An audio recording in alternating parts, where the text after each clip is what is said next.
Now, listen, you guys, it looks like Advocate BBL is now backtracking and debunking the notion that she was brought in the industry to replace a certain female rapper.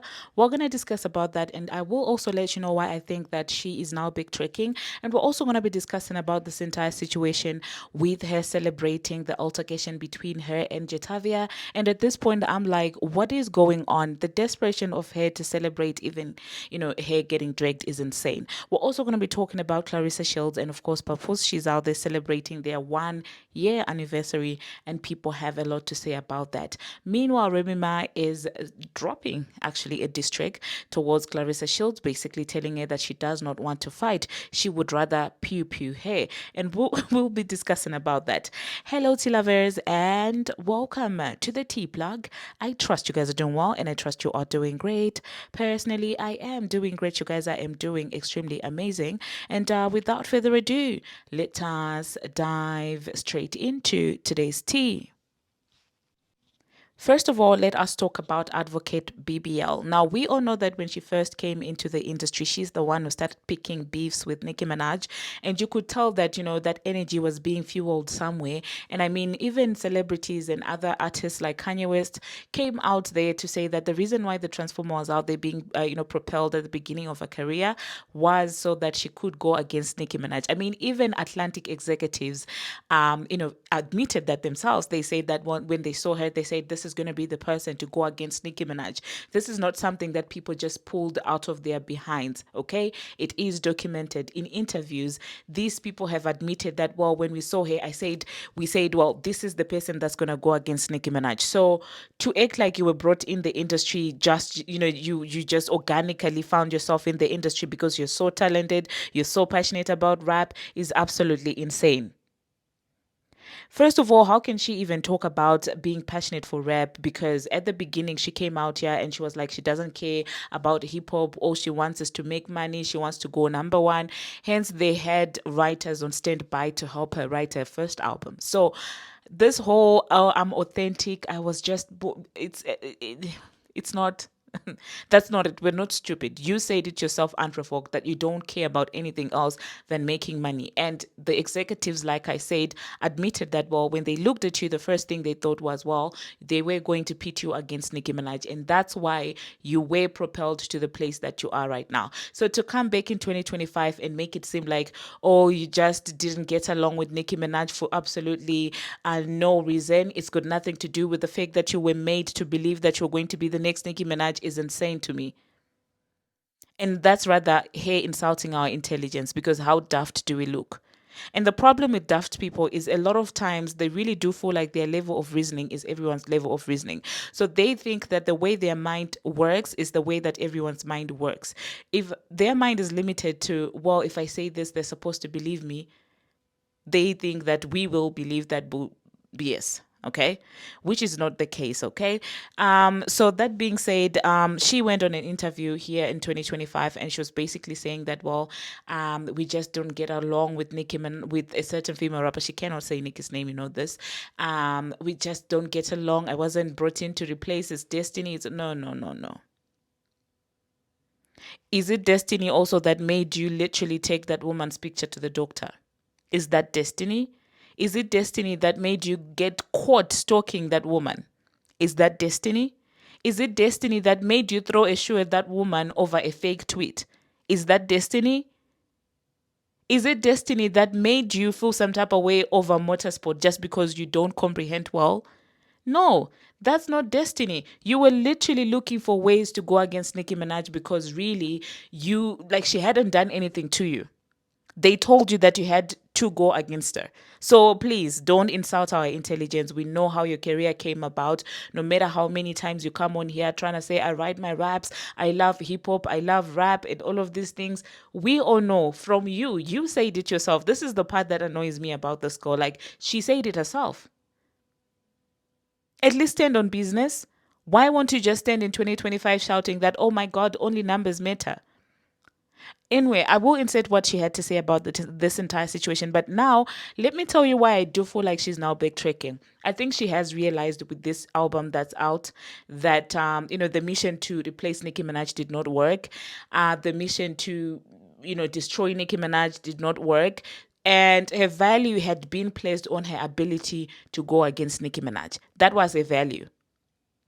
Support was garnered for her based on the fact that, well, everybody who dislikes Nicki Minaj thought that she was going to be the one to do it.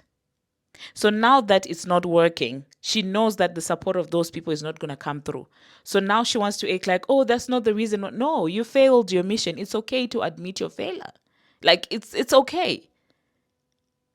Because this way she will not look like the girl who failed to take out Nicki Minaj despite being given and handed over awards on a platter, album figures on a platter, media platforms on a platter. They were all rooting for her. They were all on her side. They really did pay their way into making sure that she got all the resources that she wanted.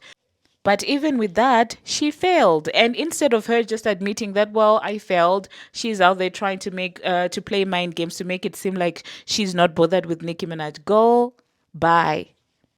Now, let me insert what she had to say anyway, and then I'll catch you guys after that.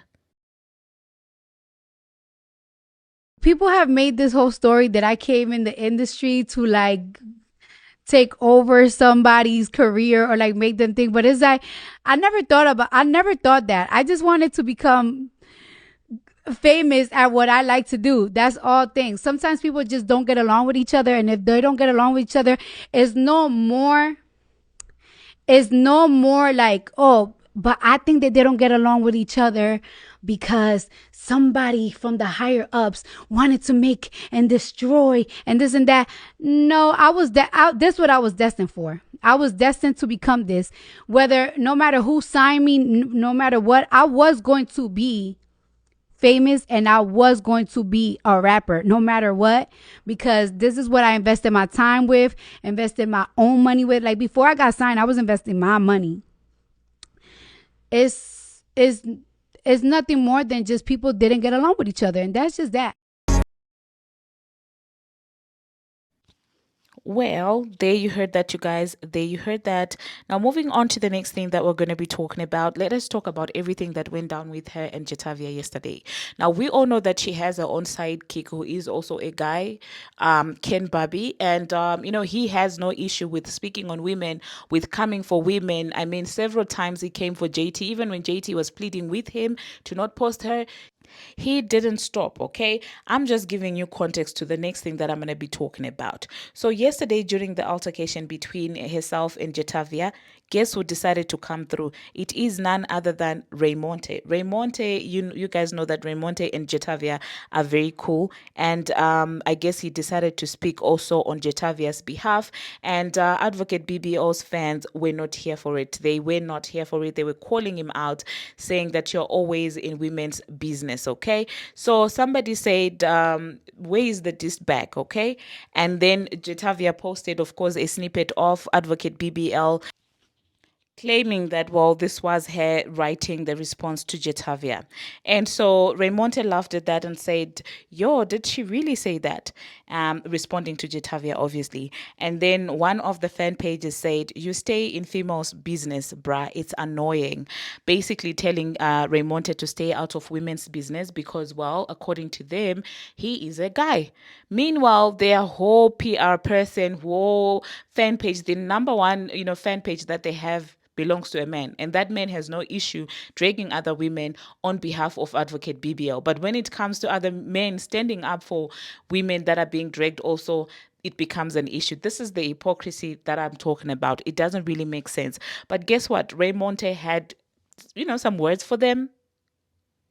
And so he responded and said, it's cool when Ken Barbie do it because he's ugly. I was like, it made sense to me why Raymonte and Jatavia are cool, because you can tell that they are literally vibing on the same frequency. Like, wow. Wow. Just wow. So, in other words, those people are not held accountable for anything because they're ugly. That's crazy. Let me know in the comment section, you guys, what you think about that. Now, it seems like with everything that went down yesterday, Advocate BBO is actually celebrating because finally she had a little bit of drama surrounding her album. She does rely on gimmicks, lashing out, and all of these things to sell music. So I guess a trekking week was about to be over without her getting into an altercation with any other celebrity, because Ice Spice paid her dust. JT had paid her dust, Bia paid her dust, and no one really was, responding to any of the stuff that she was saying, mainly because it was late. Like, the girls had the energy when everything was going on, because none of them are scared to release music. But for her, she had to preserve that little beef so that when she drops an album, there can be something interesting in the album. So finally, when she decided to respond to Bia, I mean, what is Bia gonna say anyway?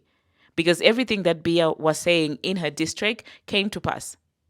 And when Bia was coming for her, she was threatening to sue. So I mean, Bia was like, "Listen, I'm not gonna be helping. Create the drama for your album. Do it by yourself." Paprika Spice did the same thing. JT had successfully done that, only for her to lose to basically lose the plot today. So anyway, after that, after that entire altercation, and this is what she had to say. Literally, this sounds like a celebration to me, which is weird if you ask me. She said, "Ladies and gentlemen, this is why the album is called Am I the Drama? Good night, everybody." Okay. I really promise you that she probably felt very proud of herself for the altercation with JT, because she has been fishing for such since she dropped the album, but no one was willing to give it to her. And so now I'm pretty sure she was excited that at least the album means something. She has argued with someone. She tried it with Joe Budden. Joe paid her dust, and she tried it with everyone else. I guess JT finally took the bait, or Rock Nation finally told JT to go against her to create some buzz or something. We saw her desperately try to create drama around this album, but nothing was sticking. I mean, initially she thought the divorce was going to break the internet to the point where she would be able to drop the album, being surrounded by all of that. But no one cared about her divorce from Offset. After that, she moved on to the whole Stephon Diggs relationship. Of course, people spoke about it, but they were clowning her. I guess that's not the reception that she had perceived people would have. And so that was not also working for her album. She did an entire pregnancy reveal, and even put a fake belly on top of an actual belly. I'm just like, she really tried to have some form of drama, but nothing was sticking at all. And I guess she realized that the only way that she can get attention is if she gets into a back and forth with someone. So she was very happy about that. Thanks to Jatavia for that. And I guess now they can shamelessly inflate the figures and say that, well, the day that we argued with Jatavia, that bumped up my sales, because her not having any drama surrounding that was going to make it difficult to convince people that the album actually made enough noise to say we sold 200 or something like that. It was just not going to make any sense. But she's excited, and this is desperate, in my own opinion, and pathetic as well. Now, moving on to the next thing that we're going to be talking about, let us talk about Clarissa Shields and Papoose. Clarissa is in love. Like, this girl is in love. My goodness. I do hope this man is also in love, because if not, it will not end well. It will absolutely not end well, because, they were out there wishing each other a happy first anniversary and all of these things. All this with a married man. No, don't get it twisted. I do not like Remy Ma as a person because of that four things that she did to launch the H train. But that being said, Papoose is still a married man, Clarissa. What is this? Huh? What's going on, girl? But anyway, it seems like Remy Ma, whilst these two are celebrating their anniversary, she's out there talking about she doesn't want to fight with Clarissa. She would rather pew pew hey with a glizzy, even making reference of the fact that, well, she was arrested over trying to pew pew someone. And this is why I say Remy will always be a loser at that age, ma'am. And bearing in mind that her son has got a situation also related to the glizzy. And this is the atmosphere that you decide to come on here bragging about glazing down someone. Like, what are you saying? It really doesn't make any sense, honestly. It's pathetic. It's embarrassing. Like, grow up, ma'am. But anyway, let me know in the comment section, you guys, what you think about that. I also, somebody actually sent me something. I don't know how I'd forgotten to talk about it. It's Carlos King. He is basically begging Nicki Minaj for an interview, and he's saying that for his birthday, he would be happy if Nicki would agree to do a sit down with him. So let me know in the comment section, you guys, what you think about that. Do you think that, well, he is the right person to get that interview? Now, personally, I want it all. Like, I can see him having good chemistry with Nicki Minaj. I can see him asking questions that would make some sense. And yeah, for this new era, I would absolutely love to see this. Let me know in the comment section, you guys, do you think that Carlos deserves to get this interview or not? But that being said, the Babs are excited. The TL is going insane. People are crazy. And it seems like Cardi B fans are not pleased by this announcement. They are going in on Nicki Minaj, calling a beta and all of these things simply because she announced the album. Mind you, this album date has been circulating and going around. And so they're mad at Nicki for her dropping an album. And I'm just like, what? Like, anyway, let me know in the comment section, you guys. Do you have your coins ready for the new era? What do you guys think we should do as a fan base, of course, in terms of marketing for the rollout? I mean, last time we had Gig City.